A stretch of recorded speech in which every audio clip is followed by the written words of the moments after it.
Hello, welcome back to my kitchen. My name is Rabbi Finn, and this week it is Shavuot. So instead of launching into a book of Bar Mitzvah, we're actually taking a week off next week. So we're going to do Bar Mitzvah Brai, which is going to be very cool. Bar Mitzvah Brai in a couple of weeks' time. But as it is Shavuot this week, I wanted to share with you something really special. Now, for the last 2 weeks, I've shared really incredible cheesecake recipes, and also on Sunday, I reposted my salted caramel cheesecake recipe, which is on the board Facebook page. It's in the different groups as well. It is incredible. So I've shown you so many cheesecakes. I want to show you something else which you can make on Shavuot, which, trust me, it is spectacular. It is amazing. And I was thinking, what could you serve to guests this Shavuot to celebrate the fact that you are able to have guests in your house? And if you have a guest in your house and you're doing, let's say, a milky meal, or in truth, actually, this could go with a meaty meal, you want to serve something which is a little bit special, a little bit different. And so I'm going to show you a recipe for pan-fried gnocchi with a basil pesto. You heard me, pan-fried gnocchi with a basil pesto. It sounds posh, it sounds special, it sounds different, but in truth, it's actually super easy to make as long as you follow a few simple steps. And even better, you can make a lot of it in advance of Yom Tov and then just finish it off on Yom Tov itself, as long as you're using a gas stove which has been pre-lit which is lit from a candle that was already lit before Yom Tov, or you're using an electric stove which is coming on with a timer. So let me show you how to make my pan-fried gnocchi with a basil pesto. Okay, so the first thing you need to do is get 1.5 kilos of potatoes. I'm doing a triple batch actually, and this recipe is based very much on one on BBC Good Food, so shout out to them. But a triple batch will feed easily 6 people as a main, but probably more if you're doing it as a side dish. So 1.5 kilos of potatoes, you want to cut them about, this size. Now you'll notice that this is a cooked potato because I've already cooked it. You want to boil your potatoes for about 15 to 20 minutes until they're soft. Now, the next stage is super important. Make sure you leave them to cool down in a colander. Why? Because you want them to dry out. If you have them wet, it is going to make the mixture a yucky, gucky mess. So make sure they dry out and cool down in a colander. The next stage is also important. Do not use a potato masher. If you use a potato masher, it's not going to work as well. Instead, get one of these. It is a potato ricer. And you want to literally rice all of your potatoes into I'm using the same tin that I cooked the potatoes in, which I've dried out. And you want to just basically mash or rice all of your potatoes in. It's also super, super satisfying to do. And this way you're going to get a super smooth gnocchi. Now gnocchi, for those of you who don't know, is a potato-based pasta. So we're going to be mixing into this potato egg, add flour and a bit of seasoning. But what's special about this gnocchi is instead of just being boiled, we're going to boil it, let it cool down, and then fry it. By pan frying it, it gets this wonderful crust with this soft, pillowy gnocchi inside. And then when we add the pesto to it, it becomes even better. Now, as I am ricing my potatoes, let me tell you a couple of really cool ideas for Shavuot, because Shavuot is all about Matan Torah. It is all about the revelation at Sinai. And this is really a special day in our calendar. One of the reasons it is so special is actually because it celebrates the unity of the Jewish people. We're told that when the Jewish people got to Sinai, it says, Vayichan sham neged hahar. The Jewish people were encamped by the mountain. But in truth, if I was doing the Hebrew, it should be Vayachanu b'nei Israel. That the Jewish people were encamped, but in a multiple sense. It says Vayichan in the singular. The Jewish people were encamped as one people. We were united at the moment of receiving the Torah, receiving revelation. And that is a hint to what makes us successful. We are at our best when we are one people. That doesn't mean we don't have differences. That doesn't mean we don't take different approaches. But it means we feel as if we are one people. The 12 tribes of Israel felt as if they were one people, and hence they merited the revelation. They merited receiving the Torah. So that's one idea. I'm just going to finish ricing the potatoes, and then I'm going to show you the next bit of the process. Okay, so my potato has been completely riced, and we're now ready to make it up into gnocchi. So the next few things you need to do is add in a really good grind of black pepper. This is going to give it a bit of flavour. So, remember, potato is quite bland. And whilst it's going to take on the taste of the pesto, it still needs that. And also a good pinch of salt. Into here, you want to add 375 grams of plain flour. But this is my tip. I wouldn't add it all in. I would add in about 325 grams at this point, and then add more flour if you need it. It's quite easy to overdo the flour, and you don't want to overdo it. So I'm adding in most of my flour. And at this point, you just want to give it a bit of a mix. I probably should have used a bigger dish, as I say pretty much every single week. But give it a mix. Into here, once you've mixed it a little bit, you're going to add in 3 eggs. So it's actually a really easy recipe to scale up and to scale down, because you divide by 3, and that is basically one portion, enough for 2 people. And then you times up for every 2 people you want to add in. So give it a good mix with your spoon. At some point, you're going to have to get your hands in here to bring it all together. As I'm mixing, let me tell you another idea about Shavuot. One of the fascinating things about Shavuot is there's actually a bit of a hidden festival. Think about it. If you look inside the Torah, at no point are we told that Shavuot is the day of the revelation. We know this through the oral tradition, the oral Torah, which was also given at the same time as the written Torah at Mount Sinai. Also, if you think about it, what's the main event that many people do? Tikkun Leil Shavuot. When is that? Studying the Torah at night, hidden in the dark, away from everybody watching. Another point is that actually, what's the main tradition to eat? Milky foods. When actually on all other festivals, the big tradition is to eat meaty food. So what is going on? Why is it that we seem to hide Shavuot? And I think there's lots of reasons, and lots of rabbis have lots and lots of different reasons. As you can see, I've now given up on putting my hand in. You're trying to knead it so that it comes together as a workable dough, because you're going to want to be able to roll it out. If it's too wet, it's not going to roll out. If it's too dry, it's not going to roll out.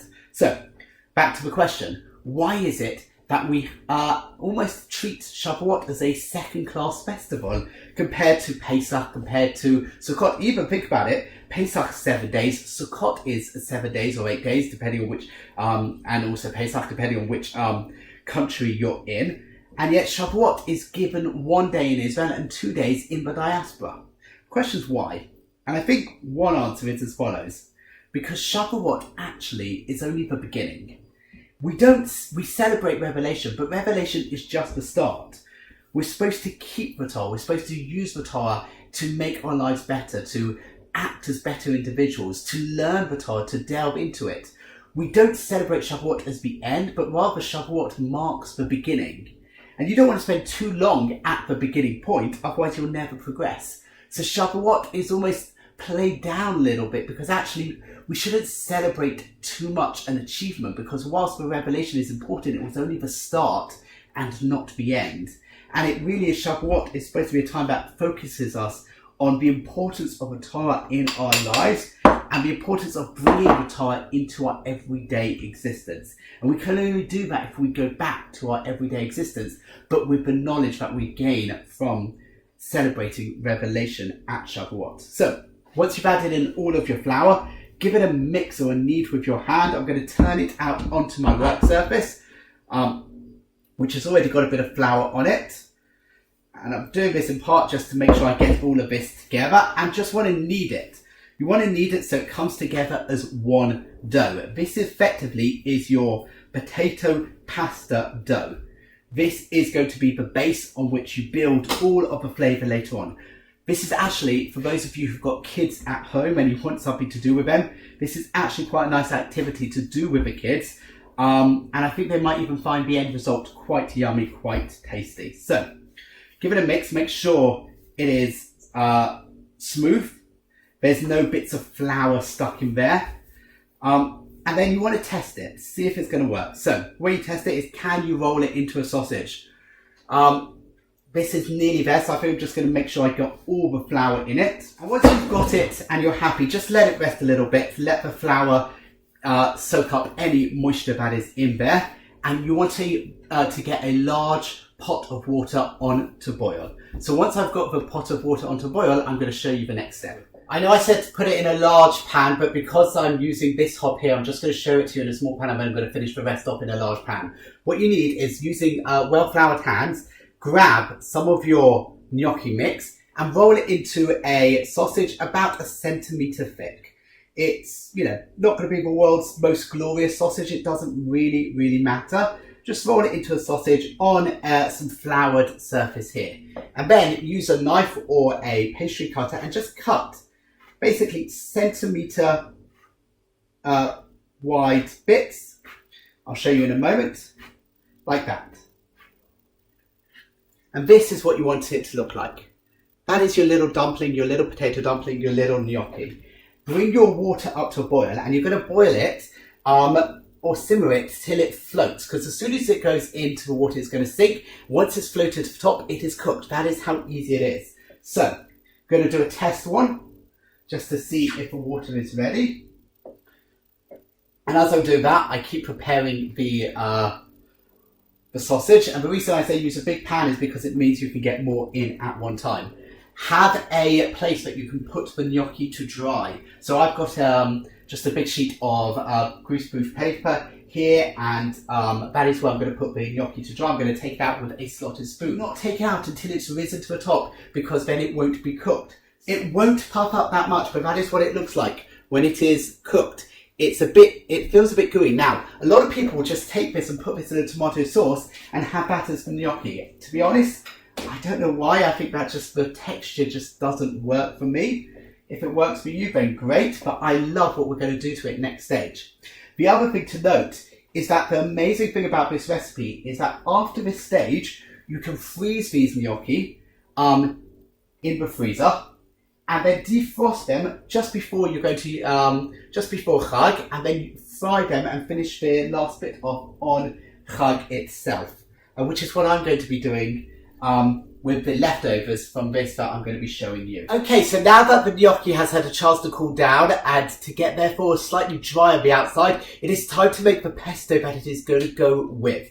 Let me show you my pesto recipe. This is very much a recipe which I do by feel. There's not really many amounts that I can give you, so I will try my best. But basically, start off with a pan on the highest heat possible and put in a good handful of cashew nuts. If I had to guess, I'd probably say this is about 25 grams of cashew nuts. And you just want to toast them ever so slightly. The toasting is going to bring out some of the flavour from it. And this pan is going to be really quite useful. So just give it a toast and you get a bit of colour. Into a mini food processor, which is going to be here. You want 3 cloves of garlic.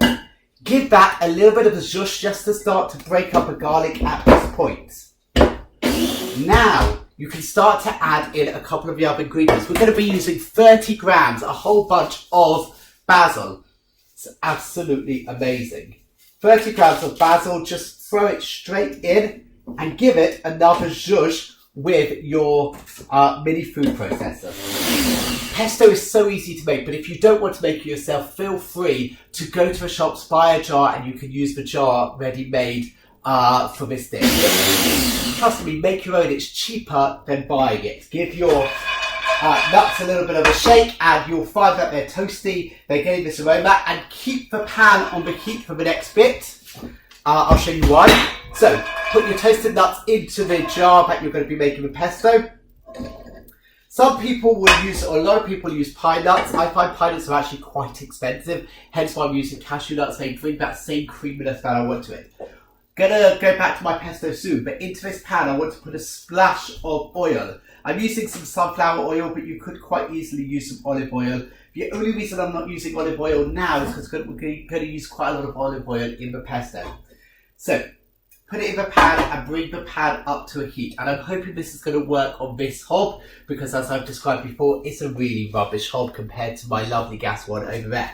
So, whilst the pan is heating up, I'm going to get back to the pesto, which now has the cashews, the basil and the garlic in.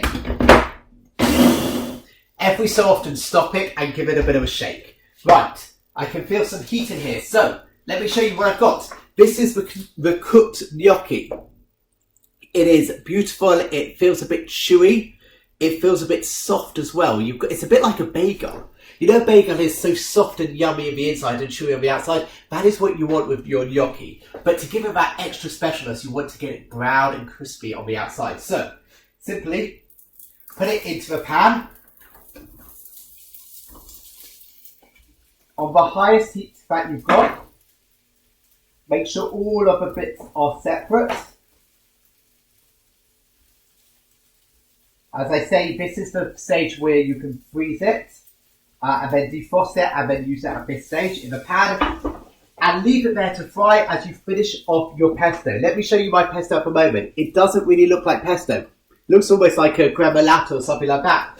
But it's not ready to eat yet because it is missing the key ingredient, which is going to be olive oil. Before that, put in a really good pinch of salt.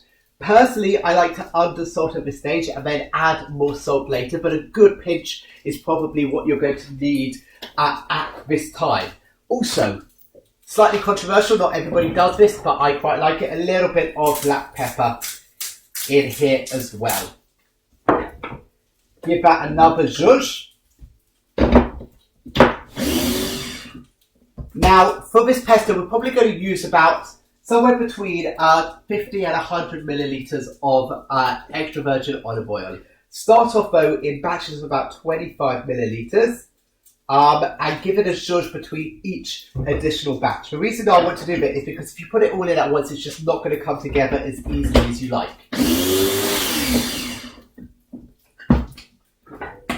First batch done, give it a mix to get all of the goodness, all of the flavour down from the outside and put the second glug in. Going to do it in probably 3 glugs, maybe even 4 glugs of oil. That is the best way to describe the measurement that we are going for. It is glugs. Give the pan a shake. This bit is the bit you can do on the octave because it's so easy to do and actually quite quick. Okay, second glug is done and this is starting to look like pesto. I might add one more small bit of olive oil and then I'm going to taste it because that is really important. And when you taste it, you're going to find you might need to add a bit of salt. You might need to add a bit more garlic, in which case I'll probably use a bit of garlic powder at this stage, not raw garlic. You might want to add a little bit of lemon juice or a little bit of lemon zest to give it a bit of a zing, if you like that kind of thing as well. The final option you might want to put is Parmesan. Parmesan will add a saltiness to it and a richness to it, which works really nicely when you then heat it up because it's going to melt ever so slightly. This is starting to brown. Just put the heat up as high as I can. But if you want to obviously make it dairy free, then leave the Parmesan out. Let's give it a taste. I made bracha earlier, so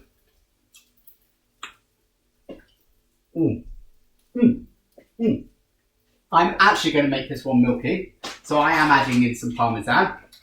Getting the garlic. If you've got wild garlic, this is incredible. If you've got wild garlic, use a bunch of wild garlic instead of fresh garlic. For those of you in Bournemouth, there's in Red Road Park a massive forest of wild garlic. I'm not quite sure if it's still out or if the season has nearly finished, but I'm adding in I would say that's about 10 grams of Parmesan to my pesto.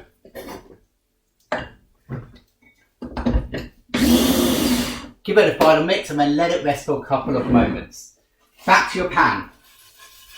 You want to keep cooking this until it's brown on all sides. And once it's done that, I'm going to show you the final way to bring this together. Okay, so the gnocchi is browned, as you can see. Let me just bring it up to the camera. It is brown, it's ready to add pesto.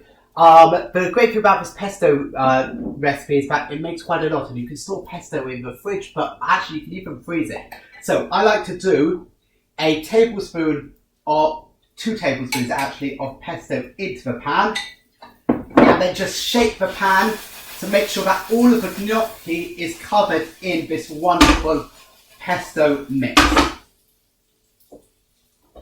Let it fry for about 30 seconds. Get a bowl.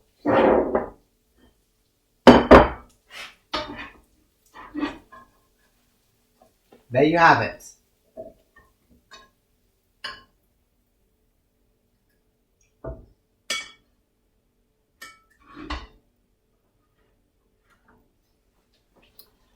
pan-fried gnocchi with a basil pesto. A really beautiful dish to try this year on Shavuot.